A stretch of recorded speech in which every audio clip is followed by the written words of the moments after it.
Tema da mensagem de hoje, Igreja Viva. Eu quero falar sobre uma igreja viva, sobre o lugar que Deus te posicionou nele. A Bíblia diz que Deus já nos abençoou com todas as bênçãos espirituais nas regiões celestiais em Cristo Jesus. Quais são as bênçãos que a gente recebeu? Bênçãos espirituais. Qual o ambiente onde elas estão? Nas regiões celestiais. E como que eu tenho acesso a isso? Através de Cristo Jesus. Quando eu sei onde a bênção está, quando eu entendo o ambiente em que ela se move, quando eu entendo qual é o único nome que me dá acesso, eu começo a usufruir. Tem muita gente que está perguntando por que Deus ainda não me abençoou. É porque você não entendeu. Deus não vai te abençoar. Deus já te abençoou, mas você precisa acessar através de Cristo Jesus as bênçãos espirituais que estão depositadas nas regiões celestiais. Alguém está comigo? Diga amém. Então o que a gente entende é que tudo aquilo que eu não tenho consciência, eu não tenho acesso. Se eu sou filho, mas eu não sei que sou filho, eu caminho como escravo.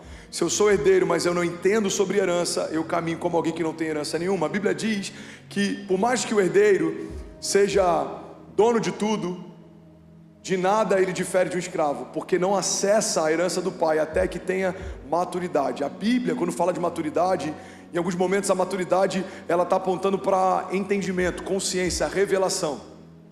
Ou seja, enquanto o filho não tem maturidade, consciência e revelação da herança que carrega, ele não pode acessá-la.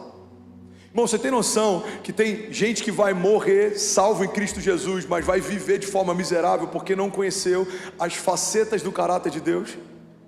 Se você conhece o Deus que salva, mas não quer ouvir, aprender, entender, discernir, mergulhar no caráter de um Deus que cura, você pode morrer doente e ser salvo em Cristo Jesus. Por quê? Porque fomos salvos pela graça mediante a fé. Confessamos com a nossa boca, reconhecemos Jesus como Salvador, nós mergulhamos nas águas do batismo, morremos para a velha vida, nascemos para o novo de Deus. Você é salvo. That's it. Mas prosperidade, cura, governo, tudo isso você pode não acessar e não vai diferenciar nada na tua salvação. É como galardão, por exemplo. Qual que é a diferença de galardão para salvação? Tem pessoas que vão ser salvas e não terão galardão. Tem pessoas que vão ser salvas e serão galardoadas. Porque Deus é um Deus galardoador. E essa palavra é difícil para falar, né? Então se você aceitou Jesus, reconheceu como Salvador, mas você não quer fazer nada com o talento que recebeu, você não quer pregar, você não quer se mover, você não quer servir, você crê em Jesus, você tem uma vida com Deus, você morreu salvo, mas você não vai ter pedras na tua coroa, você não vai ter galardão. Irmão, a vida que Deus tem para nós não é uma vida de sobrevivência, é uma vida de governo e autoridade. E é sobre isso que eu quero falar, e por isso que o tema da mensagem de hoje é Igreja Viva.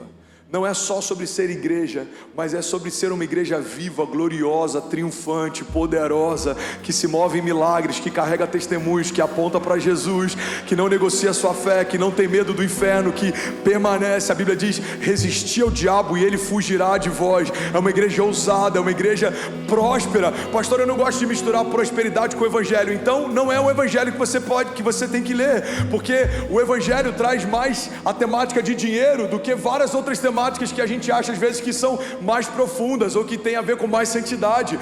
O evangelho fala a respeito de um reino, que nesse reino não há falta. Aquilo que homens morrem para conquistar na terra, Deus usou como matéria-prima para pavimentar as ruas dos céus. Ele é o Jeová Jireh, Ele é o Deus da provisão, Ele é o dono do ouro e da prata, nele não há falta. Então não dá para falar do evangelho completo apresentando o Cristo incompleto. Não podemos apresentar Jesus como homem, não como Cristo. Não podemos apresentar Ele como Senhor e não como Salvador. Não podemos apresentar o Jesus morto e não apresentar o Jesus ressurreto. Então quando você apresenta Cristo em parte, não é Cristo que você está apresentando. Jesus morreu, mas ao terceiro dia ressuscitou.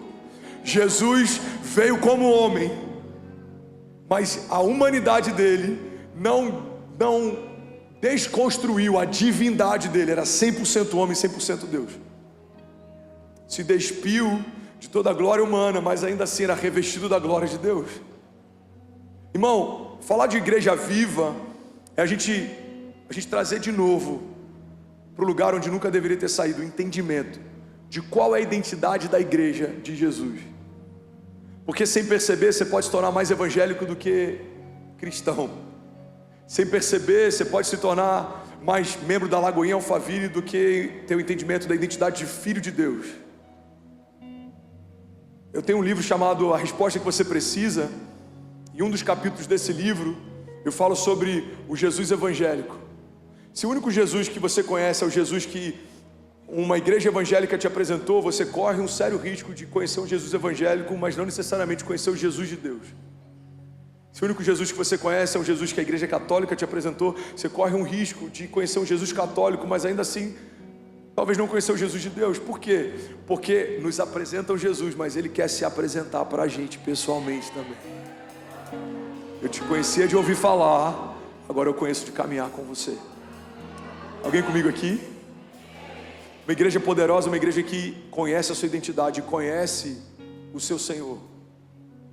Como obedeceremos se não sabemos o que Ele espera de nós? Como seremos parecidos com alguém que não conhecemos?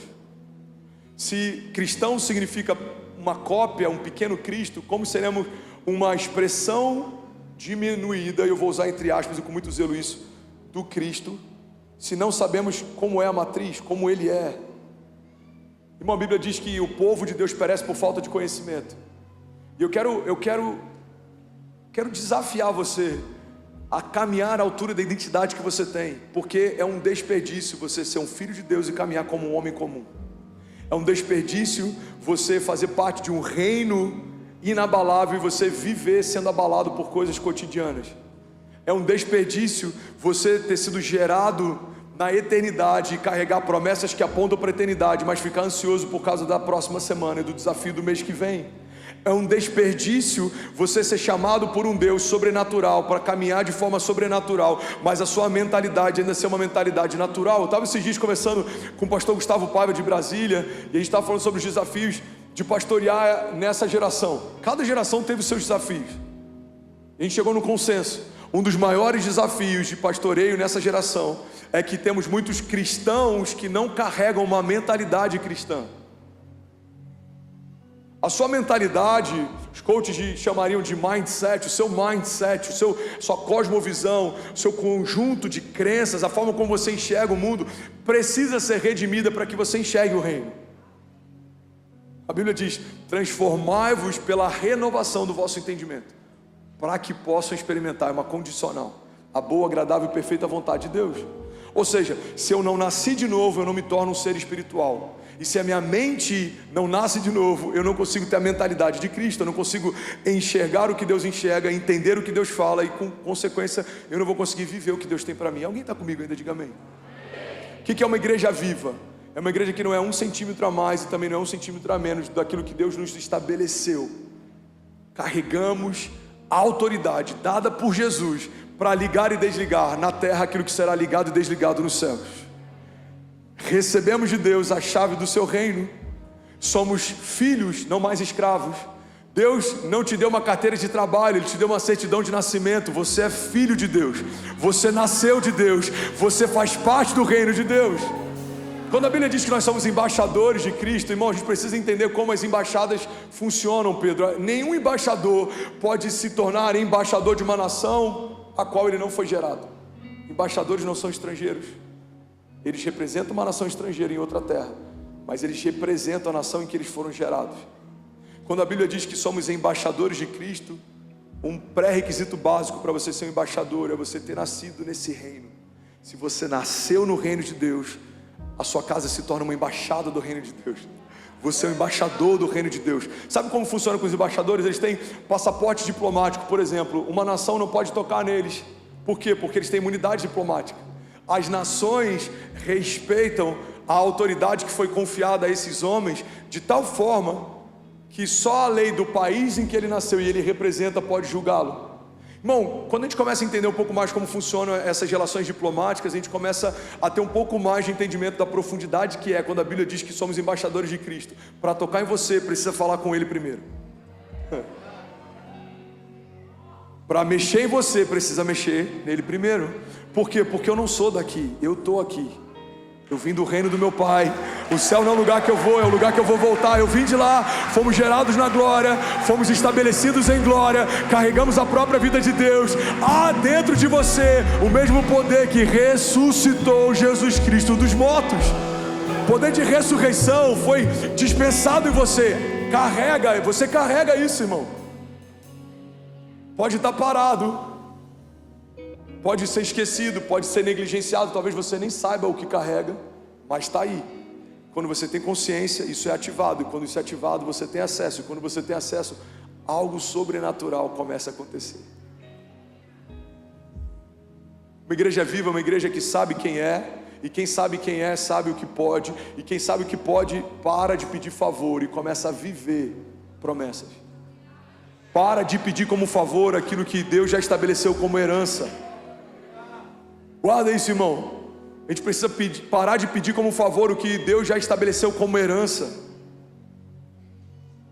Você é salvo em Cristo Jesus, então você é herdeiro de Deus e co-herdeiro em Cristo Jesus. Existe uma herança justa estabelecida por Deus para você, e não foi dada porque você merece, foi dada porque Ele é bom, e as misericórdias dEle se renovam todos os dias, e Ele decidiu repartir entre os seus filhos aquilo que só o seu único filho tinha direito. O único filho de Deus, o unigênito de Deus, acessa a morte para ressuscitar como primogênito de Deus, ou seja, primeiro de muitos.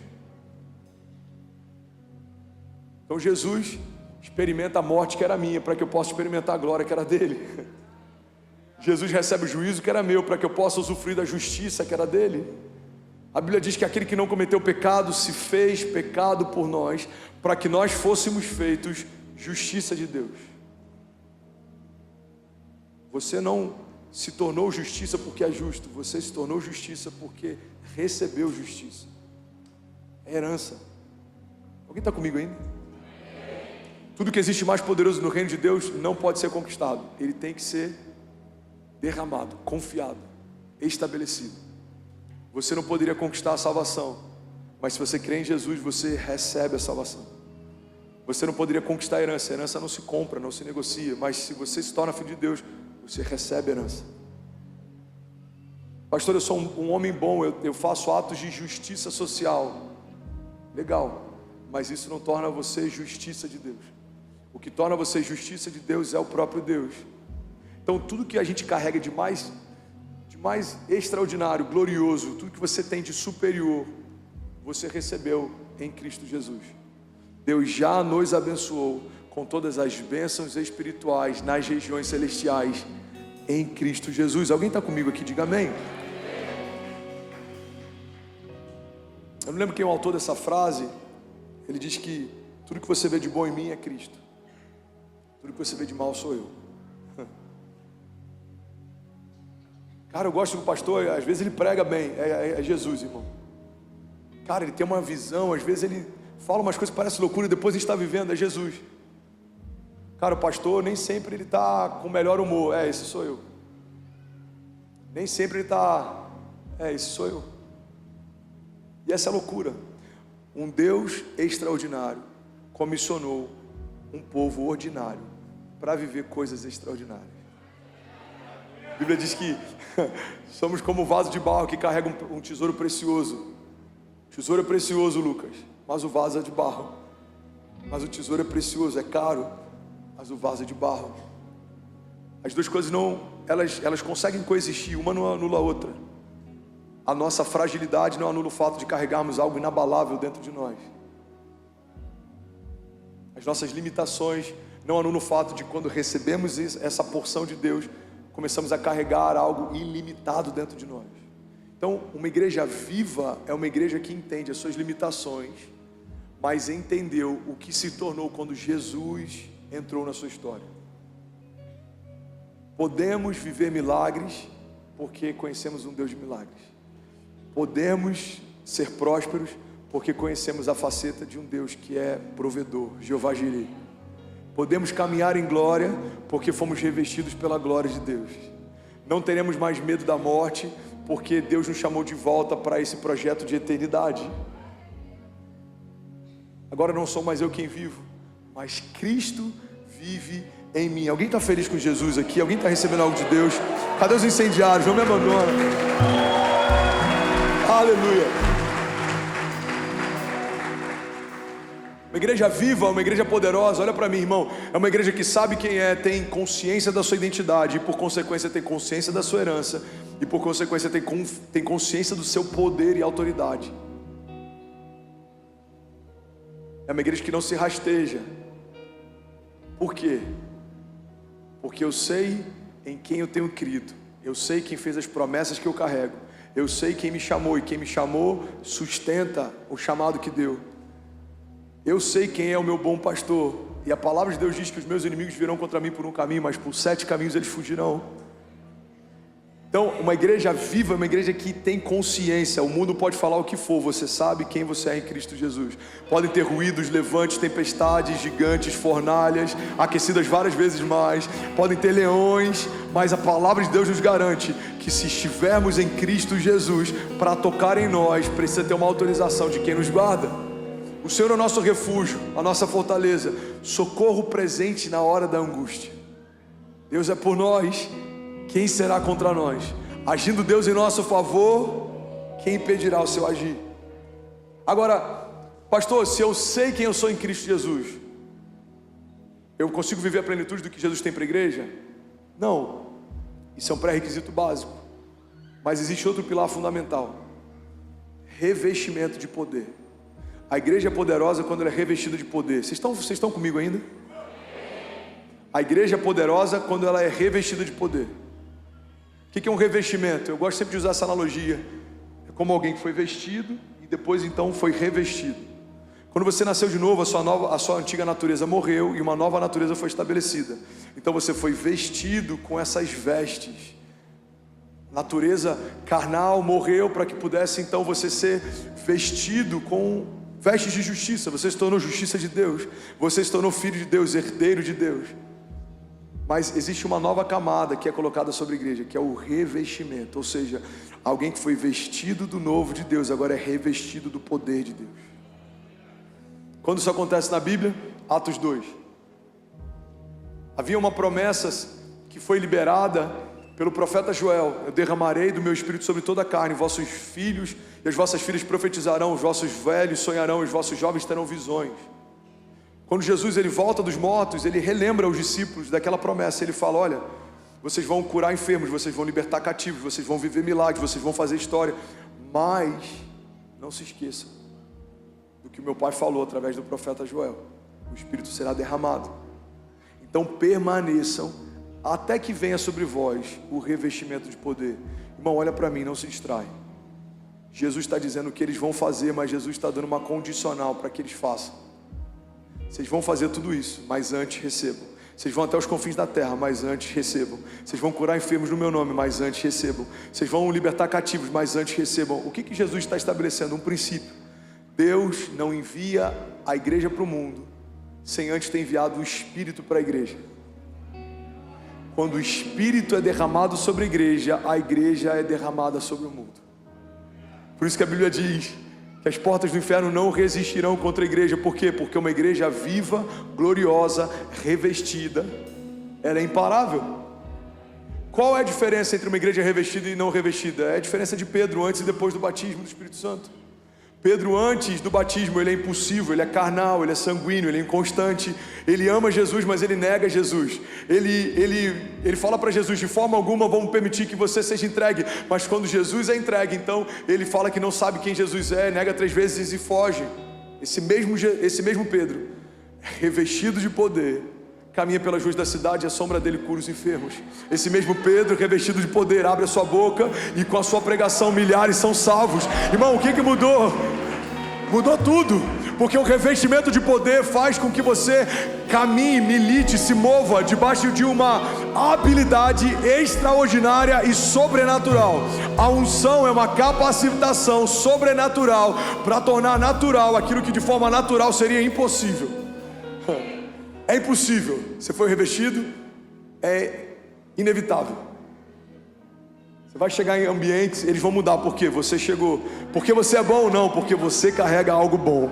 Você é um vaso de barro passeando pelas ruas da cidade, mas você carrega um perfume precioso, e você carrega um tesouro precioso. Então o perfume de Jesus muda a atmosfera, e o tesouro que Jesus depositou muda tudo ao teu redor. Você vai abrir a tua boca e coisas vão acontecer. Você vai profetizar e milagres vão ser liberados. Você vai se posicionar e as portas do inferno não resistirão. Você vai se posicionar no lugar que Deus te plantou, e não importa o tamanho do gigante, gigantes, o tamanho das retaliações. Os inimigos que tentaram te parar serão parados, os que tentaram te confundir serão confundidos, serão reduzidos a nada. Os inimigos de Deus envergonhados e estabelecidos debaixo dos nossos pés. Por quê?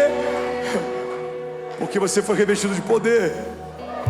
Não é sobre você, é sobre o poder que flui em você. Não é sobre você, é sobre o que você carrega. Não é sobre você, é sobre o Deus que te chama. Alguém está comigo aqui? Diga amém.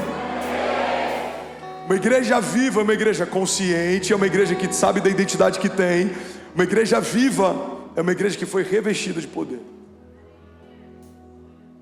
E vamos ser sinceros, o que nos diferencia de qualquer clube social, senão as coisas sobrenaturais que Deus dispensou sobre nós?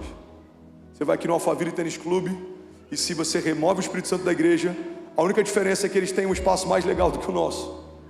Não vai ter nada diferente. Se você pega qualquer clube, se você pega qualquer organismo social, qual que é a diferença da igreja sem o poder? Nenhuma. É um ajuntamento de pessoas. Mas e quando vem o poder? Aí a gente se torna uma agência dos céus na terra. Aí nos tornamos imparáveis, inabaláveis e irresistíveis. Ninguém poderá te resistir. Por isso que a palavra que vem no meu espírito quando vem essa pergunta: o que seria alguém que aceitou Jesus tendo uma vida mediana na terra? Desperdício. Você é um desperdício. Se você caminha ao lado de um Deus de milagre, mas não anseia por viver milagres. Se você caminha com Deus de aliança, mas não conhece a aliança que carrega. Se você caminha ao lado de Deus de promessas, mas nem sabe quais são as promessas que tem. Irmão, pega isso aqui em nome de Jesus. Alguém que não sabe as promessas que tem, se move como alguém que não tem promessa nenhuma. Mas tem uma criança correndo lá no final. Se os diáconos puderem, por favor, me ajudar. A não ser que ela esteja sendo batizada com o Espírito Santo. Aconteceu no culto da manhã hoje. Não, é sério, uma criança foi batizada com o Espírito Santo no meio da aula do Kids. Isso tem acontecido com cada vez mais frequência. Porque não existe o Espírito Santo mirim. O mesmo Espírito que habita em você habita nas crianças, amém? O dia que a gente estava? Difícil, irmão. Eu estou liberando 30 minutos aqui de palavra revelada. Você não lembra do último tópico? Me ajuda. Só abrir um parênteses aqui, não estou implicando não, mas é só para... Sabe uma coisa que eu amava nos americanos? Isso me constrangeu, eles anotam tudo. Não é verdade, mano? Cadê o Lucão? Lembra do Pastor Eric? Pastor Eric, era o meu pastor americano na igreja de Miami. Vai pregar o que hoje, pastor? Esses dias ele veio, vai pregar o que? Cara, eu vou pregar aquela mensagem que você pregou em março de 2022, sobre uma fé inabalável. Falei, você tem aí? Tem, eu anotei tudo. Ele tem os esboços, as chaves, por quê? Porque, às vezes, irmão, o que nos impede de acessar a revelação que recebemos no domingo é o fato de não meditarmos nela até que ela se torne uma realidade. Aí a gente é atropelado pela revelação que recebe na quarta-feira e pela revelação que a gente recebe na sexta. As revelações não são para entreter, as revelações são para serem vividas. Eu preciso me apossar disso, meditar nisso, mergulhar nisso, até que isso seja assimilado, se torne uma realidade. Eu vou falar, pronto, estou pronto para a próxima. Jesus, qual que é a próxima revelação? Qual que é a próxima palavra? Qual que é o próximo caminho? Alguém comigo aqui, diga amém. Aleluia. Agora eu vou te dar uma dica. Se for anotar no celular, bota no modo avião, porque Satanás vai usar todos os aplicativos que você imagina para tirar a tua atenção da palavra. Vai vir notificação do WhatsApp, vai vir gente que estava te devendo, te chamando, falando que quer te pagar. Aí o pessoal, não, pastor, até que isso aí é de Deus. Mas não vai querer te pagar, ele só quer roubar a tua bênção durante a mensagem. Então se for usar o celular para isso, bota no modo avião, amém, gente? Glória a Deus. Irmão, uma igreja viva é uma igreja que caminha à altura da teologia que tem. Não faz sentido pregarmos sobre os milagres e não vivemos milagres. A sua teologia precisa caminhar à altura da sua semana. Pastor, suas semanas são perfeitas? Muito longe disso.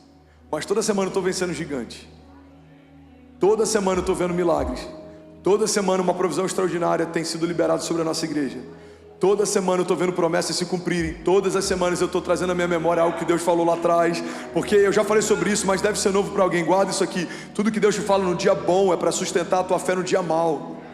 Você precisa lembrar do que Deus prometeu, das palavras, das promessas. Por quê? Porque no dia da crise você lembra do dia da promessa. José na cova, ele lembra, no meio do poço ele lembra do sonho. José no meio do calabouço, ele lembra do sonho. José na casa de Potifar, ele lembra do sonho. José no palácio, por que ele não se ensoberbece? Porque ele lembra do sonho. Eu só estou aqui porque Deus me deu um sonho. Tudo que eu vivo é por causa dos sonhos de Deus.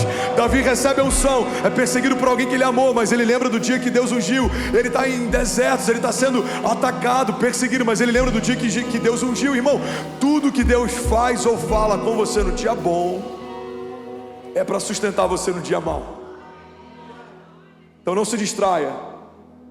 Uma pregação não é só informação, uma pregação é uma liberação profética. Algo sobrenatural acontece quando estamos atentos e recebendo a palavra que sai da boca de Deus. A Bíblia diz que a fé vem por ouvir e ouvir a palavra de Deus. Sabe o que está acontecendo? No mínimo, se você não receber nada hoje, você vai sair com uma porção de fé maior do que você entrou. Você recebe isso? A fé não é transferida, a fé não é comprada, a fé não vem por ouvir louvores, a fé não vem por estar dentro da igreja, a fé não vem por pagar o dízimo em dia, a fé não vem por nada que você faz. A fé só vem por algo que Deus faz. Quando Ele abre a boca e fala, se você ouve, você recebe. A fé vem por ouvir e ouvir a palavra de Deus. Alguém está comigo? Diga amém. A gente tem 10 minutos ainda para essa mensagem. Alguém está recebendo algo de Deus aqui hoje? Aleluia.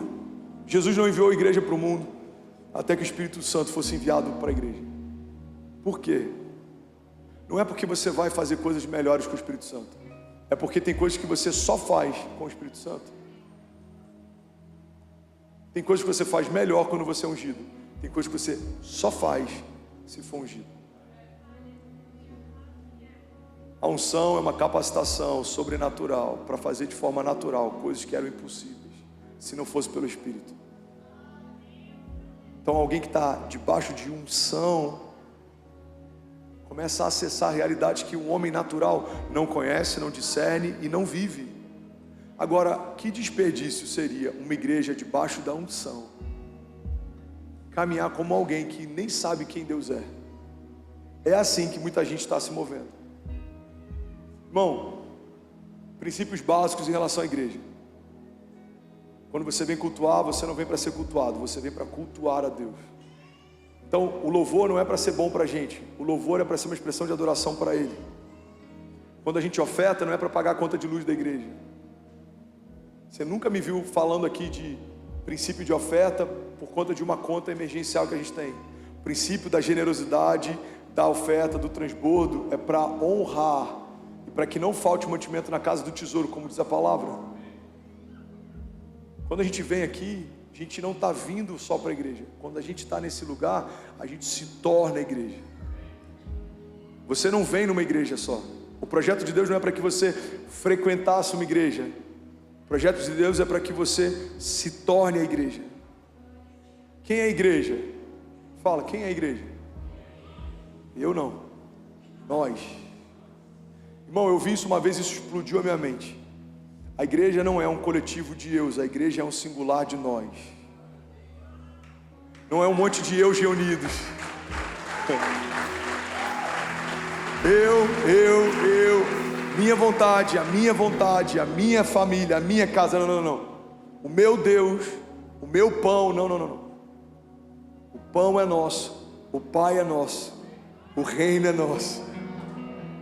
Porque nós somos a igreja, tudo que Deus faz, Ele faz no plural. Sexto dia da criação, lá em Gênesis, Ele diz: façamos o homem à nossa imagem e semelhança. Ele não diz: Filho, Espírito Santo, assistam o que eu vou fazer, que seja feito segundo a minha imagem. Não. Façamos. Fomos feitos de um coletivo. A igreja nasce de um coletivo, você nasceu de um coletivo, e esse coletivo é a Trindade, o Pai, o Filho e o Espírito Santo. 3 pessoas, 3 personalidades que são uma coisa só, indivisível. Alguém está comigo aqui? A Bíblia diz, olha o que Paulo diz: há um mistério que estava oculto por gerações, mas a mim foi confiado o direito de compartilhar. Eu estou parafraseando aqui, e esse mistério é Cristo em nós, a esperança da glória. Cristo em André não é a esperança da glória, Cristo no Mateus não é a esperança da glória, mas Cristo em nós é a esperança da glória. Uma igreja viva é uma igreja que tem consciência da sua identidade, uma igreja que tem consciência das promessas, é uma igreja que tem consciência da herança, é uma igreja que foi revestida de poder, é uma igreja que carrega o Espírito Santo de Deus, e é uma igreja coletiva. Uma igreja viva é uma igreja que não pensa o milagre que eu preciso só na minha casa, mas a gente pensa, qual é o avivamento que o Senhor vai fazer na nação através de nós? Você sabe qual foi o meu maior desafio para a gente manter o nome de Lagoinha Alphaville? Não sei se alguém lembra aqui, mas assim que eu fui enviado por Deus para cá, eu troquei o nome para Lagoinha São Paulo Alfa. E aí depois de um tempo eu falei, cara, vamos deixar Lagoinha Alphaville porque as pessoas entendem melhor. Mas qual que era a minha dificuldade? Deus não me chamou para liderar uma igreja para um bairro. Deus está chamando a gente para liderar uma igreja para um tempo. Então não é sobre o bairro de Alphaville, é sobre a cidade de São Paulo, e a partir de São Paulo para nações. Então quando você tem consciência, quando você entende o chamado, a visão, a promessa, irmão, você não se contenta mais em viver nada abaixo daquilo que Deus preparou para você. Olha o poder da identidade. Quem entende quem é, não deseja ser mais ninguém além de si mesmo. Esse é o poder de uma identidade individual. Eu entendo quem eu sou. Beleza, eu não quero ser mais ninguém além de mim mesmo. Por quê? Porque Deus me fez do jeito que Ele fez, porque Ele sabe o que estava fazendo. Quando a gente reclama para Deus da forma como a gente gente está dizendo, Deus, no seu lugar eu teria feito melhor. Agora, quando a igreja tem a consciência da identidade dela como igreja, aí esquece, irmão, é imparável. Porque tudo que falta em você está escorrendo do irmão do lado. Tudo que você precisa está escorrendo de quem está atrás de você. O testemunho que precisa para edificar a tua fé, alguém viveu semana passada. Aquilo que você acha que Deus não está mais fazendo, Deus acabou de fazer na casa do lado. A multiforme graça, a edificação mútua da igreja. Há alguém comigo aqui, pelo amor de Deus. Aleluia. Cara, eu sou infértil, eu não consigo gerar. Aí alguém do seu lado era estéril, acabou de nascer. Eu estou com uma dívida, eu não sei o que fazer. Alguém atrás de você estava com uma dívida e Deus abriu uma porta de provisão sobrenatural. Irmão, essa edificação mútua é que faz a igreja se tornar ainda mais poderosa. Existe algo que falta em você que escorre de quem está do teu lado. Porque a unção não é para você, a unção é para o outro. Quantas vezes eu prego aqui doente, semana retrasada, fono com um tubo de laser na garganta, aqui atrás do LED, quem estava ali do lado viu, voz não saía mais, tubo de LED, pastor, 3 minutos para subir, beleza, aí eu subo, prego, gente curada. Por quê? Porque a porção de cura que eu estou liberando é para alguém, mas alguém vai liberar uma porção de cura para mim. Quantos pastores, quantos profetas, estou falando de profetas de Deus, não profetas mal intencionados. Quantos líderes de GC, quantos intercessores, às vezes estão passando dificuldade financeira e vão abençoar o comércio de um irmão que acabou de abrir uma nova empresa. O cara está com uma conta de luz cortada, estou falando do que eu já vivi. Eu com conta de luz cortada, plantando igreja em Cabo Frio, orando por empresários. Nunca peguei o microfone e falar, gente, ora por mim, estou passando, nunca. Por quê? Porque púlpito não é lugar de suprir necessidades. Deus supra a necessidade. Abrindo parênteses aqui, não sei porque eu estou falando isso, mas pode fazer sentido para alguém. Primeira tentação de alguém ungido por Deus é usar do dom para suprir a necessidade. Primeira tentação de Jesus, olha isso aqui, Lola. Satanás fala, se você é filho de Deus, manda que essas pedras se transformem em pão. Jesus está com fome, 40 dias e 40 noites jejuando, sem comer nada. Primeira tentação de Jesus, usa da unção para suprir a sua fome. Usa da unção para suprir a necessidade. Irmão, Jesus, ele falou, nem só de pão viverá o homem, mas de toda a palavra que sai da boca de Deus. Homens de Deus não ficam compartilhando necessidade, mas Deus usa da sua igreja para suprir a necessidade dos homens de Deus. Você está comigo? Diga amém. Então é possível alguém estar passando uma necessidade financeira e ainda assim ter uma palavra, uma profecia para liberar sobre alguém que está prosperando. Por quê? Porque a sua unção não é para você, é para o outro. É por isso que se você reter e não compartilhar, ela morre. É por isso que se você enterrar a semente, se você esconder, ela deixa de ter sentido. Por quê? Porque o seu talento é para o outro, a tua unção é para o outro, a pregação que eu recebi de Deus é para vocês. Deus falou comigo, mas agora eu estou falando com vocês. Tudo que Deus derrama em você, você não é fim, você é meio. Uma igreja viva é uma igreja que se vê como canal, não como represa. Não vai parar em mim, vai passar por mim. E quanto mais livre for esse canal, mais Deus vai enviar coisas através de mim, mais eu vou derramar através de quem está ao meu redor. E esse canal vai se tornando maior e você vai recebendo uma porção maior. Esse é o princípio de mordomia. Uma igreja viva entende o princípio de mordomia. Somos mordomos das coisas de Deus. O que o mordomo faz? O mordomo mora na casa do seu Senhor, ele usufrui das coisas do seu Senhor, ele come tão bem como o seu Senhor, mas ele não é o Senhor. Um bom mordomo, numa relação de intimidade com um bom patrão, ele vai falar: cara, pode dirigir o carro, vai lá, pode comer, come à vontade. Você mora na casa de um cara rico, você dirige um carro de um cara rico, você come a comida de um cara rico. Eu estou usando uma analogia bem natural para a gente entender isso, mas você não é um cara rico. Quando a Bíblia fala sobre a mordomia que a gente vive, qual que é o princípio da mordomia da igreja? Carregamos a unção de Deus, mas nós não somos Deus, somos filhos de Deus. Carregamos promessas de Deus, mas essas promessas só existem porque Deus nos confiou. Somos chamados povo de Deus, mas só somos chamados povo de Deus porque Deus abriu mão do seu único filho para que todos os homens pudessem ser chamados filhos de Deus. Irmão, o único filho de Deus se fez homem para que todos os homens pudessem ser feitos filhos de Deus. Então, uma igreja viva entende que tudo que carrega, tudo que usufrui, não poderia carregar usufruir, mas porque está posicionado no reino de Deus, tem acesso a todas as coisas.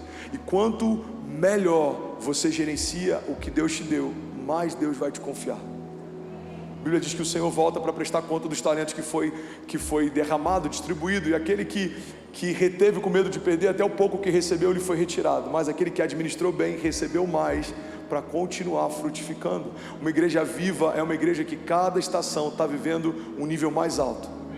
Irmão, até os pecados que você vai ter que lutar, tem que ser pecados diferentes se você caminha com Deus. No início da sua jornada você lutava contra a pornografia, você rompeu com isso. O que você está lutando agora? Para não ser infiel com seu dízimos e oferta, porque Deus prosperou. Aí você começa a lidar com isso, você consegue governar o teu coração, você é liberal, você venceu isso. Qual que é o próximo desafio? Você não se ensoberbecer, porque Deus colocou no lugar alto. Até os desafios que a gente enfrenta são diferentes, quando o nível que Deus coloca a gente são níveis diferentes. O desafio de José no início era não esquecer da promessa. O desafio de José na casa de Potifar era não deitar com a mulher de Potifar. O desafio de José na prisão era não esmorecer, porque aquele que falou que lembraria ao faraó a respeito dele se esqueceu dele. Agora, quando ele assume o trono, o desafio de José é não se vingar dos seus irmãos quando tinha governo e poderia fazer com ele o que quisesse. Irmão, um homem que caminha com Deus, até os desafios que ele enfrenta precisam ser desafios diferentes. Por quê? Porque você está cada estação no nível mais alto de glória. Aleluia.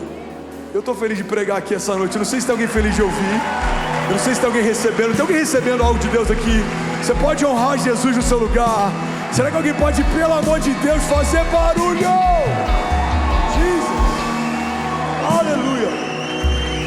Aleluia. Aleluia. É antinatural um cristão que não anseia por milagres. É um desperdício um cristão que não caminha à altura da identidade que tem. É uma ofensa para os céus você viver olhando para a realidade da terra como se isso fosse tudo que você tem acesso. Irmão, olha para mim. Toda resposta que a gente precisa vem do alto, não vem de baixo. O óleo escorre de cima para baixo. As comportas dos céus que Deus fala, lá em Malaquias, são abertas e as bênçãos são derramadas sobre nós.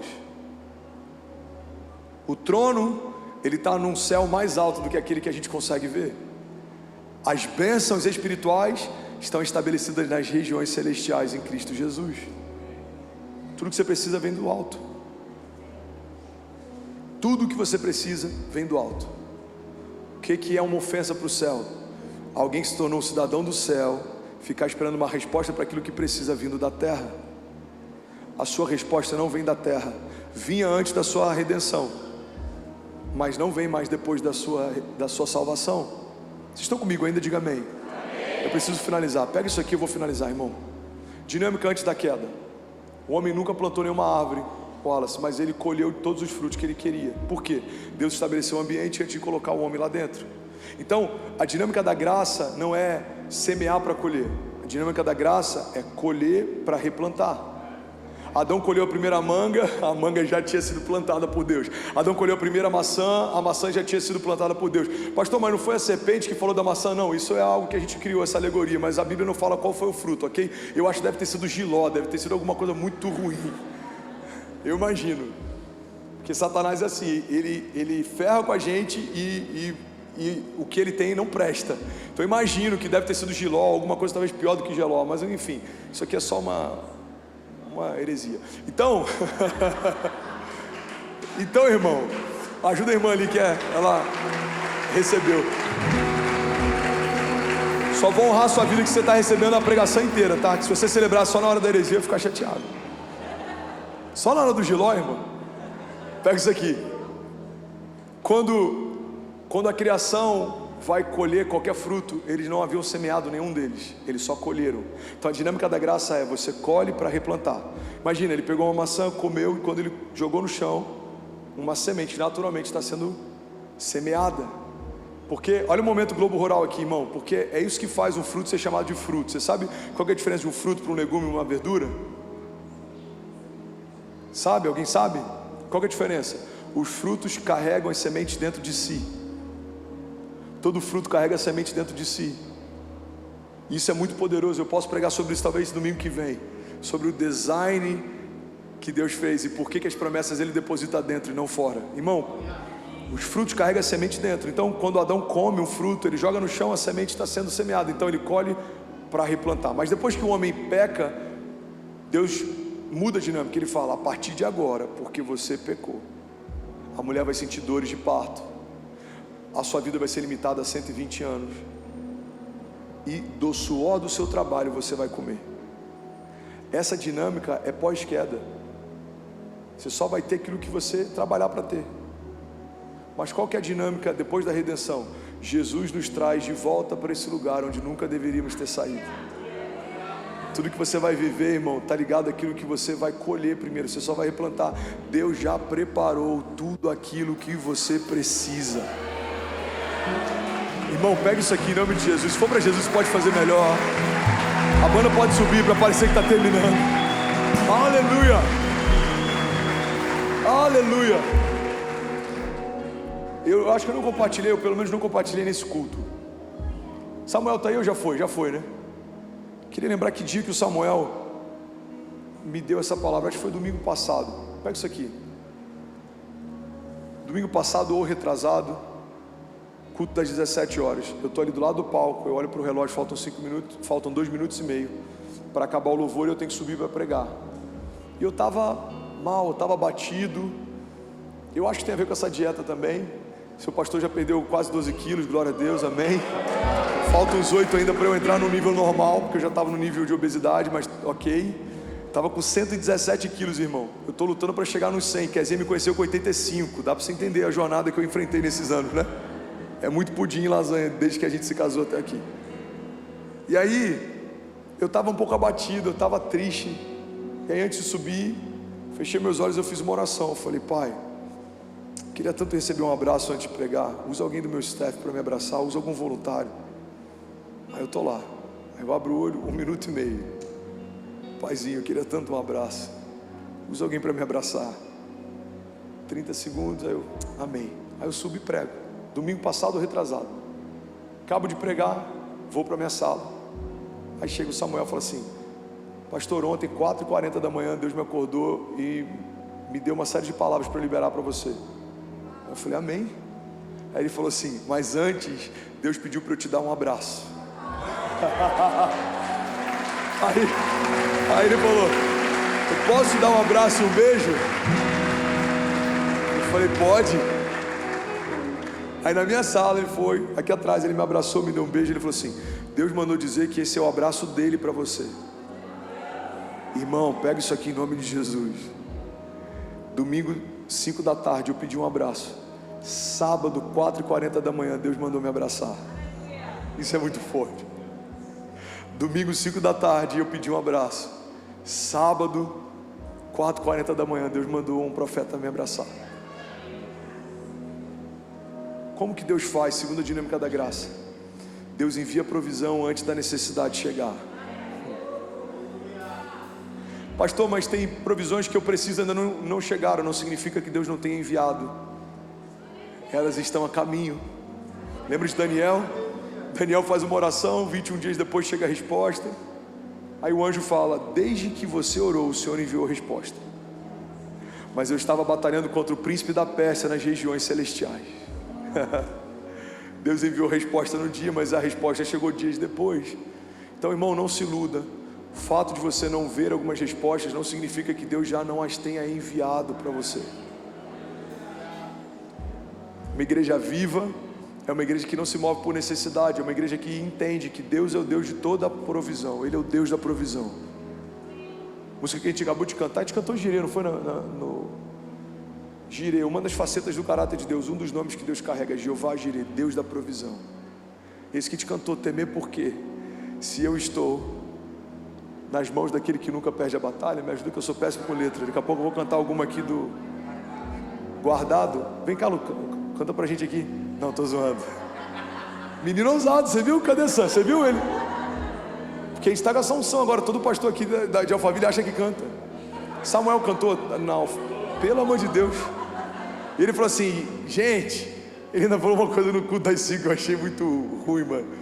Você tá pensando o quê? Eu canto também. Aí todo mundo, não, mano, você não canta não. Mas enfim, essa música Jeová Jireh, ela fala disso, Deus da provisão. Tudo que falta em mim escorre dele. Tudo que falta em você escorre em Jesus. Tudo que sua casa precisa está disponível no reino de Deus. Tudo aquilo que você precisa está disponível em Cristo Jesus. Você crê nisso? Então fica de pé no teu lugar, eu quero orar com você. Fica de pé, não se distrai. Feche teus olhos, respira fundo, curva tua cabeça. Isso, não se distrai, não olha mais para cá não. Feche teus olhos, agora é você e Deus. Se você é batizado com o Espírito Santo, abra sua boca, libere esse som. Vamos deixar o som do céu invadir esse lugar. Feche teus olhos, isso. Pai, nós declaramos em nome de Jesus um mover sobrenatural, selando essa palavra nessa noite. Jesus, nós cremos que a tua igreja é uma igreja viva, a tua igreja é uma igreja gloriosa, triunfante, e as portas do inferno não prevalecerão contra nós. Nós avançaremos em fé, nós romperemos em fé, nós andaremos sobre as águas, nós veremos a tua bondade todos os dias da nossa vida. Como diz a tua palavra, Paizinho, o Senhor deixará claro como o sol do meio-dia que nós somos inocentes. O Senhor aniquilará os seus inimigos. Os inimigos de Deus serão reduzidos a nada. Pai, nós declaramos em nome de Jesus uma igreja viva se levantando nesses dias, não só nesse auditório, nesse campus, nessa placa denominacional, Jesus, mas não só na nossa casa. Jesus, nós declaramos a igreja de Jesus espalhada pela face da terra, levantando, sendo resplandecente para esses dias. Levanta e resplandece, desperta e resplandece. Nós declaramos, Jesus, um tempo de despertar, um tempo de posicionamento, um tempo de avanço de Deus, um tempo de glória. Nós declaramos a glória da segunda casa, como diz a tua palavra, será maior do que a da primeira. Pai, a glória dessas novas estações de avivamento serão ainda maiores do que os avivamentos que nós já vimos no passado. Nós ouvimos sobre o avivamento de Azusa, nós lemos sobre o avivamento do país de Gales, nós conhecemos o avivamento de Belo Horizonte. Pai, nós queremos ver o avivamento de São Paulo. Nós profetizamos o avivamento de São Paulo. Abre as comportas dos céus e derrama sobre a tua igreja unção extraordinária. Faz aquilo que ninguém viu ainda, Pai. Pai, cumpre promessas antigas. Nós declaramos em nome de Jesus. Você sendo renovado nesses dias, Jesus guardando você, livrando você, empoderando você, ungindo você. Você vai correr e não vai se cansar. Nós voaremos alto como águias, se confiarmos no Senhor, se descansarmos nele. A Bíblia diz: entrega os teus caminhos ao Senhor, confia nele, o mais ele fará.